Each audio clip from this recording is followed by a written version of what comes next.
What if the world's most advanced fighter jets could disappear before ever leaving the ground? Imagine the scene unfolding in slow motion.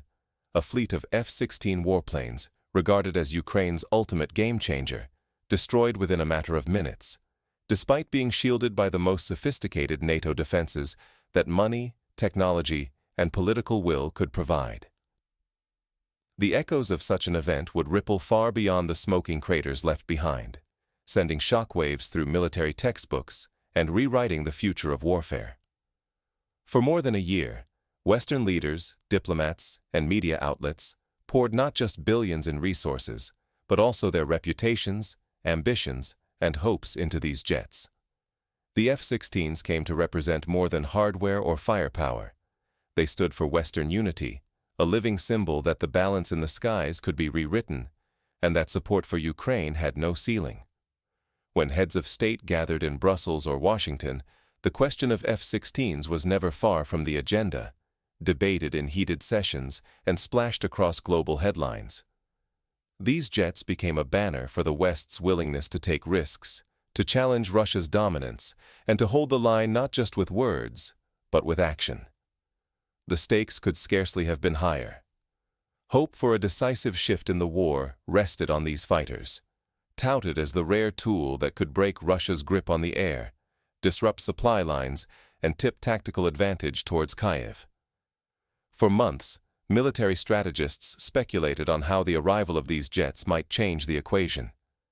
Analysts drew parallels to the Berlin airlift, or the arrival of American tanks in Europe during the Cold War, arguing that the F-16 could play a similarly transformative role.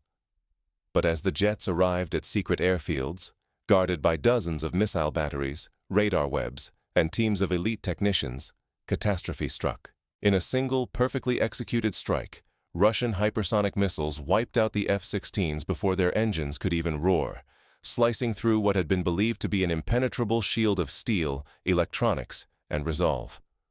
The fallout was about more than lost hardware or destroyed runways. This was a psychological and strategic earthquake. The world watched, stunned, as faith in air superiority, rear area safety, and NATO's technological dominance collapsed overnight. The West's flagship investment vanished in an instant, shaking the confidence of military planners, exposing the fragility of even the most expensive guarantees, and opening a debate about the very nature of security in the 21st century. If we overlook how fast technological certainty can unravel, we risk missing the deeper warning. Reputations, fortunes, and the very balance of power can dissolve with shocking speed. History is full of such moments. Think of the Maginot Line, once touted as an unbreakable barrier, rendered obsolete by German tactics in World War II, or the mighty battleships of the early 20th century, humbled by the airplane at Pearl Harbor. The lesson is always the same. The future belongs to those who adapt, not those who cling to yesterday's strengths. But how did this catastrophe unfold, and what does it reveal about the new era of warfare? To find the answer, we need to step inside the tense hours before the missiles struck, to see how a symbol became a target, and how the myth of invincibility was shattered. Why did an aging fighter jet, designed decades ago, become a lightning rod in one of the world's most technologically advanced wars? The answer lies not only in its capabilities, but in the stories nations tell themselves about power, loyalty, and risk. The arrival of F-16 jets in Ukraine was never just about hardware. It was a meticulously engineered political performance, orchestrated by Western governments, amplified by think tanks, and magnified by global headlines. For the West, the F-16 was heralded as a miracle weapon, the long-awaited ace that could finally break Russia's grip on the skies. Delivering these jets was more than a logistical feat. It was a declaration of unwavering commitment, a signal to Moscow and the world that the Western alliance would cross new red lines and risk dangerous escalation rather than let Ukraine fall. This was not just a shipment of airplanes. It was a public wager with immense reputational stakes, the kind of high-risk bet that had echoes of the Berlin crisis or the Cuban Missile Crisis, where military hardware became the currency of credibility. Inside Ukraine, the symbolism ran even deeper. Each F-16 represented a barely contained hope that the impossible, winning back the air war, striking deep into occupied territory, restoring a sense of agency, might suddenly be within reach. These jets were more than steel and electronics.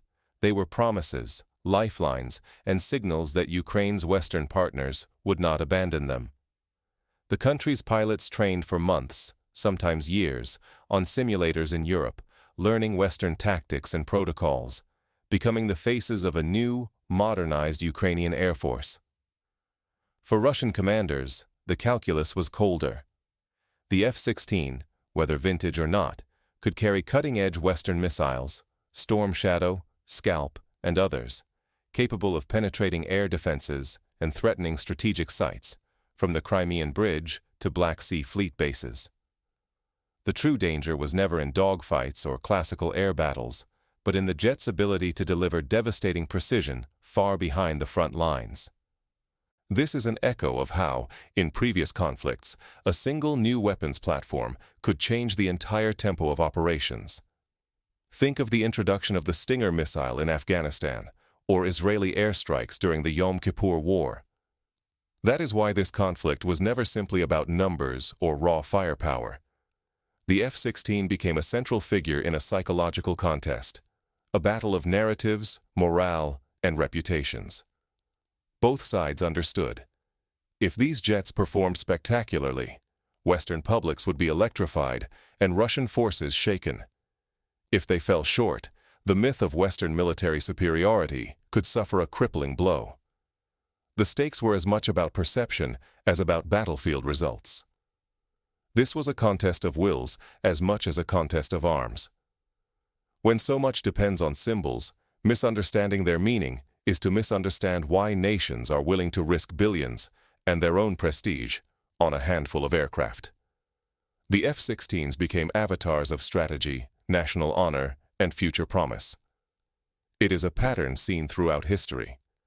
Think of the role of the British Spitfire in World War II, not just as a fighter plane, but as the embodiment of national resistance, or the B-52 bomber, as a symbol of American strategic reach during the Cold War. But symbols are fragile, and wars are won or lost in reality. The true reckoning would begin when Russia set out to transform the West's pride into its greatest vulnerability. The stage was set. The world watched as both sides braced for the F-16's baptism by fire. What happened next would expose the fault lines behind the myth. What happens when every layer of protection is pierced, every secret unraveled with relentless precision? In the dim corridors far from the front lines, Russian intelligence orchestrated a campaign to dismantle the legend of NATO's invincibility, a methodical effort to expose the vulnerabilities lurking beneath the veneer of cutting-edge technology and allied secrecy. This was not the work of a lone spy in a rain-soaked alley. This was a complex symphony of surveillance, espionage, and technical wizardry. In the sky, satellites hovered over western Ukraine, their sensors peering through cloud and darkness alike. No detail escaped them. Every Ukrainian airbase showing signs of Western modernization, NATO standard upgrades, unfamiliar construction, new blast-proof hangars or extended runways, was marked, mapped, and logged. Suspicion grew with every anomaly. Historical precedent abounds. During the lead-up to Operation Barbarossa, German reconnaissance meticulously catalogued Soviet airfields, preparing the way for a devastating initial strike. Here, too, the groundwork was laid with painstaking detail. Below, the invisible war intensified. Electronic warfare teams swept the radio spectrum, hunting for the unique signatures of Western-trained crews. They caught the distinct pulse of new support equipment, the coded exchanges of American technicians. Each intercepted signal was a puzzle piece, narrowing the hunt for where the F-16s might be parked, maintained, or concealed. This echoes the Cold War era, when American and Soviet intelligence agencies raced to intercept communications and monitor the movements of each other's strategic assets. Still, technology could not replace the eyes and ears of trusted insiders. Russian agents, recruited and groomed over years, slipped through layers of bureaucracy and security. They obtained blueprints, base layouts, even the arrival schedules for the first American fighter jets. No clue was too small. Every report, satellite photo, radio intercept, whispered conversation, was scrutinized, cross-checked, and tested against the possibility of NATO deception.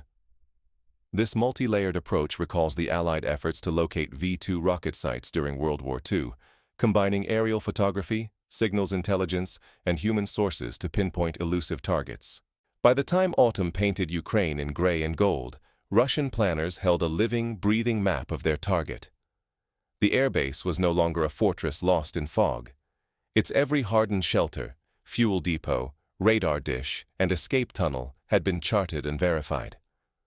What had been myth became digital certainty, waiting for a single, fateful decision. Yet, inside the base, defenders trusted in their fortress. Western air defenses formed concentric rings of steel and electronics. The outermost circle bristled with American Patriot missile batteries, configured for maximum reach. Inside that, French-Italian SAMP-T launchers waited, their radars hunting low-flying threats. At the core, German Gepard vehicles and Norwegian NASAMS built a dense shield over the runways, each system watching for the slightest flicker of danger. In theory, this was the perfect defense, layered, redundant, and battle-tested. Historical examples reinforce this logic. The British use of radar and anti-aircraft fire to defend London during the Blitz, or Israel's Iron Dome system intercepting rockets in real time. To outsiders, this was the ultimate wall, an array of billion-dollar defenses, each layer designed to catch what slipped through the last. To Russian strategists, it was a puzzle. Every defense system, no matter how advanced, had seams.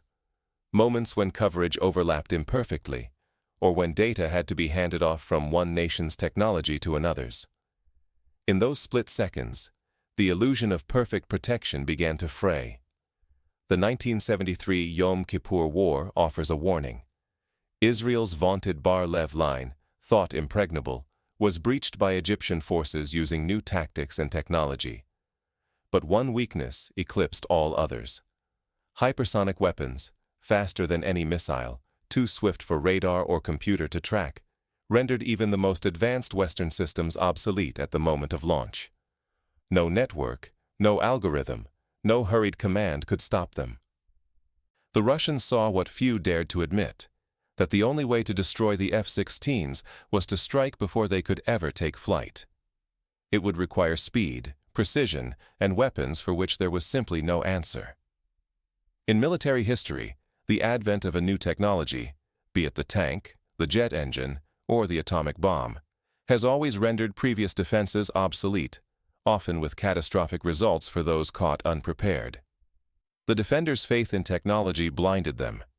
Years of investment, billions spent, decades of confidence in Western superiority. All of it rested on systems that could not intercept what they could not even see. The shield was not unbreakable. It was an illusion, waiting to be shattered. The fate of the French fleet at Mers el-Kébir in World War II serves as a cautionary tale. Ships thought safe in harbor were destroyed by the Royal Navy in a sudden, overwhelming strike. And yet, as the Russian strike order was given, not a single defender suspected the scale of what was coming. The countdown to impact had already begun. Can you cripple a billion-dollar fortress with little more than a handful of decoys, and finish the job with weapons no one can intercept? That was the wager as the operation began. At precisely 0 hour, a vast swarm of cheap drones and imitation missiles surged toward the fortified Ukrainian airbase. Their true purpose was not to destroy, but to deceive, to provoke every sensor, overload every radar, and force every NATO operator to respond. This tactic has historical roots. During the Iran-Iraq War, both sides used decoy aircraft and missiles to confuse air defenses, a practice refined in Operation Desert Storm when the U.S. Air Force unleashed waves of decoys to draw Iraqi fire. Suddenly, the world's most expensive interceptor missiles were unleashed, each one fired at targets worth a tiny fraction of their own price. With every launch, Western arsenals dwindled, while Russian intelligence quietly mapped out the precise locations and reaction patterns of every radar, missile battery, and command center. This is classic military economics, expending high-value resources against low-value threats, a strategy that can bankrupt a defender both materially and psychologically. But the masterstroke had yet to unfold. As defenders allowed themselves a brief sigh of relief, a second, more sophisticated wave of decoys appeared, each one carefully engineered to mimic stealthier, deadlier threats. This forced air defense crews to exhaust their remaining interceptors and depend on their final, unreliable reserves. The defenders, lulled into a false sense of security, found their arsenals depleted at the worst possible moment. Western and Ukrainian officials, watching the chaos, hurried to declare victory in the media.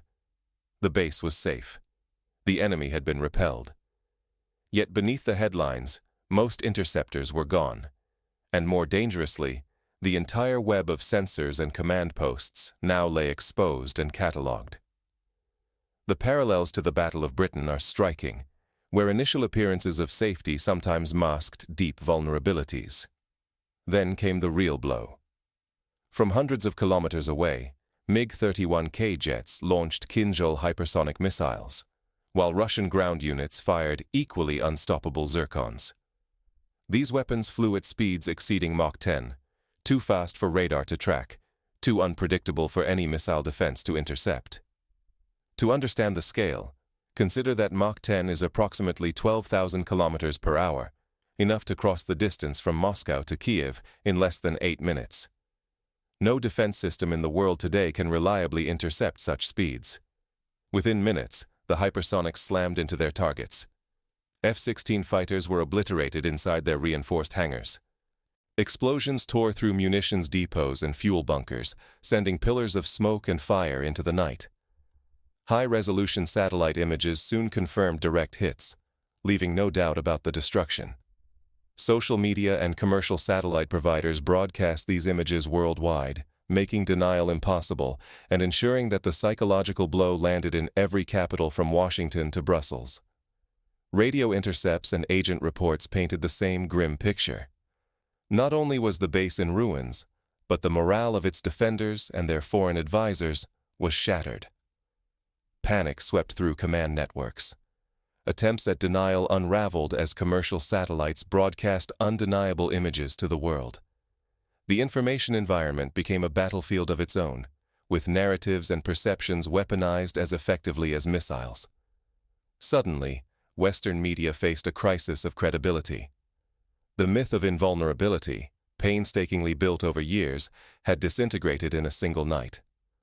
The lesson was stark: believing in surface appearances or trusting familiar narratives risks catastrophic surprise. The shock did not just cripple a base, it threatened the very confidence of an entire alliance.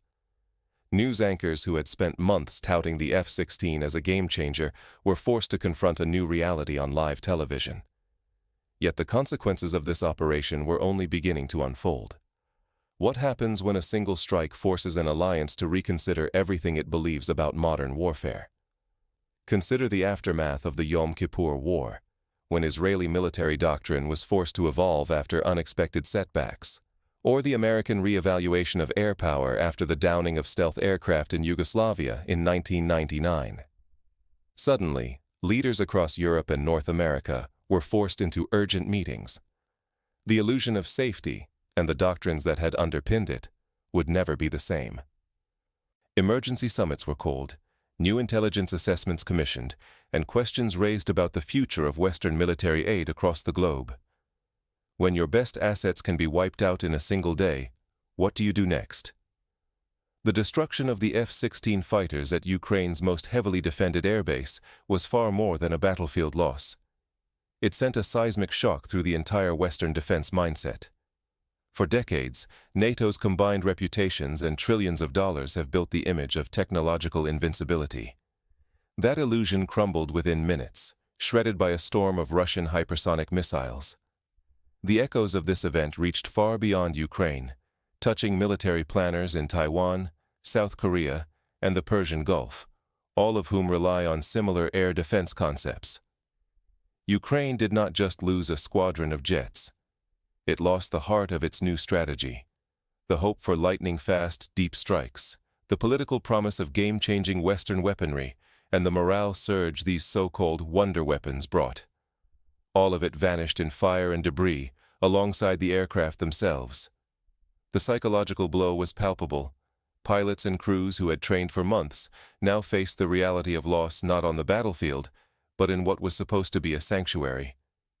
For Western planners, the greater blow was psychological.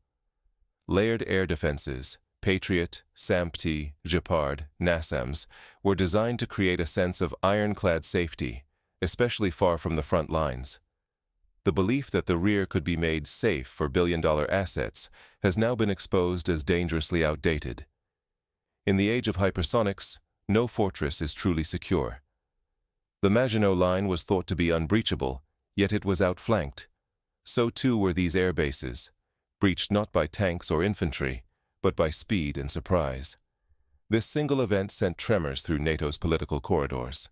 Suddenly, the wisdom of sending ever more expensive high-tech weapons to Ukraine came under intense scrutiny. Debates erupted in parliaments and newsrooms. If even our best can be obliterated so easily, are we buying real security, or just an ever-costlier illusion? The dilemma is not new.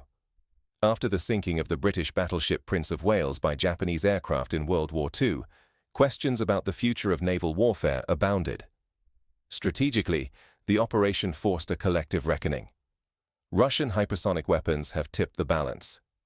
Decades of doctrine, assuming air dominance and safe distant supply hubs, became obsolete overnight. The concept of a completely safe airbase, a guaranteed sanctuary behind thick defenses, no longer exists. The rules of engagement must be rewritten, with new emphasis on mobility, dispersion, and deception. Military planners everywhere must now confront the vulnerability of every supposedly protected asset, no matter how far from the battlefield. The old playbook, relying on iron domes and remote logistics centers, cannot survive in this new era. The West's presumed monopoly on escalation, reach, and technological edge has been decisively broken. The lessons of the past are stark. Those who failed to adapt to the machine gun in World War I or to the submarine in the Atlantic paid a heavy price. Ignoring these lessons is not just risky, it is catastrophic. The true cost extends beyond destroyed hardware, bleeding into wasted fortunes on outdated defenses, damaged alliances, and fresh vulnerabilities in tomorrow's wars. If air dominance and rear area safety can be lost so suddenly, then entire national security strategies must be rewritten. Now. This is an inflection point, a moment that will be studied by future generations as a turning point in military history. So what does this upheaval mean for you, and for the next moves in the world's high-stakes contest of military and political power? The rules of the game have changed, and no one's playbook is safe. The next act will reveal who adapts and who gets left behind. Think of the rapid evolution of tactics during World War II, as armies learned to combine tanks, planes, and radios into blitzkrieg, or the U.S. Navy's pivot to aircraft carriers after Pearl Harbor. The future belongs to those who learn, improvise, and anticipate the next threat. The future is claimed by those who adapt first. Are you prepared to challenge everything you thought you understood? The obliteration of Western fighter jets, on the ground, at a Ukrainian airbase fortified with NATO's most advanced defenses, has ripped open the myth of Western military invulnerability. This was not just another strike in a grinding conflict. It was a surgically precise operation that revealed how even the most celebrated billion-dollar assets can be shattered by new technology and bold doctrine. The historical echoes are clear. When the German U-boats threatened the Atlantic lifeline, it was not more battleships, but new tactics and technology, convoys, sonar, and code-breaking that shifted the tide. For decades, we were told that technological superiority and layered defenses guaranteed safety, especially for anything shielded by the wealth and prestige of powerful alliances. That illusion has now been broken. Hypersonic missiles, real-time intelligence, and flawless coordination have laid bare the vulnerabilities in what was once considered untouchable. The challenge now is to rethink, retool, and rebuild a new approach to security, one that recognizes the speed and unpredictability of modern warfare. This moment's significance goes far beyond wrecked hardware. It forces us to reconsider the very core of Western defense thinking. If one operation can breach the heart of a supposedly secure airbase, what does that mean for the broader promise of military supremacy and rear area safety? It means the rules are being rewritten, not just for Ukraine, Russia, or NATO, but for every nation whose security rests on yesterday's certainties. If you only notice headlines about destroyed jets, you are missing the deeper shockwave. The true loss is not just measured in dollars or damaged reputations, but in the collapse of a worldview that equated cutting-edge tech with invulnerability. The world saw, in real time, as years of investment, training, and Western credibility were put on the line, and in a moment proved more fragile than anyone dared admit. This turning point should force every policymaker, general, and even ordinary citizen to reconsider what it really means to be secure. The balance of power is shifting, not behind closed doors, but openly on battlefields and in the chapters of military history now being written. The lesson is as relevant in boardrooms and legislatures as it is in bunkers and command centers. Adapt or risk irrelevance. Ignoring this change risks far more than wasted budgets or bruised egos. It threatens the very foundation of what we call security. If you do not grasp how quickly the landscape can shift beneath you, you may be caught unprepared, not in some future war, but in the next crisis or breaking news alert. The COVID-19 pandemic showed how fast the world can change. This military shock is another reminder that complacency is the enemy of survival. As nations scramble to respond, the question is no longer just about who owns the latest hardware, but who truly understands how security is built, defended, and, if neglected, lost. The victors of tomorrow will not simply be those with the most advanced jets or biggest contracts, but those who recognize the storm before it breaks. Practical steps must now follow. Investing in adaptive technologies, training for resilience, questioning old assumptions, and building alliances that can flex with the times. Will you be one of them? The future is not written, but the next chapter will be shaped by those who choose to learn from this moment, to challenge old beliefs, and to anticipate the next surprise before it arrives.